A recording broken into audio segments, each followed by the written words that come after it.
So that was the hike out to Hamblin Arch via the Hurricane Wash Trailhead. As far as the hike, it was only about 7 miles to get out there one way.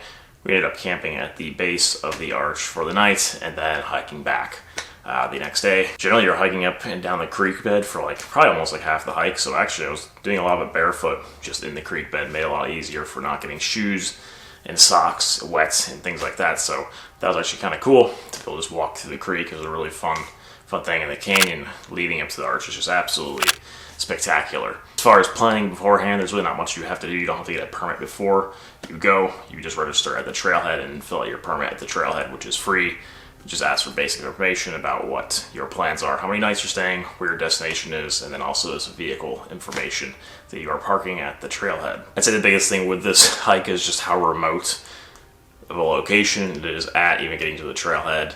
The closest town is the town of Escalante, Utah, to the north, and I think it's over an hour drive on a dirt road to get down there. So something to keep in mind.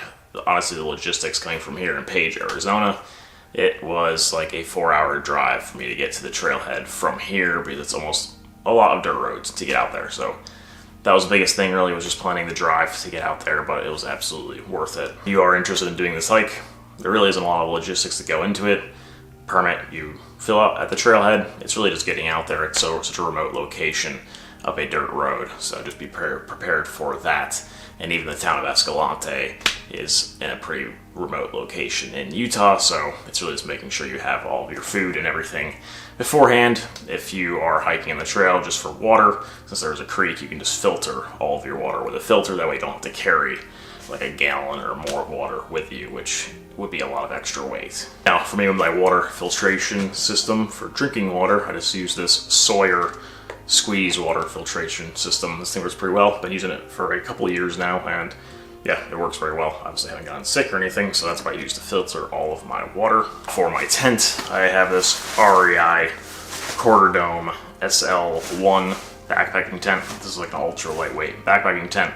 It weighs like 2 pounds, and it's just a one-person, very small tent. This works very well for me when I'm just on my own sleeping in my tent. And then this is just a blow-up sleeping pad that I use to sleep on. Climate insulated Static V sleeping pad. I'm very happy with this one. It's very lightweight, packs pretty small, so it's easy to bring along with me on a overnight backpacking trip. And this is the backpack I use for the trip and all my other backpacking trips. This is the Osprey Rook 65-liter bag.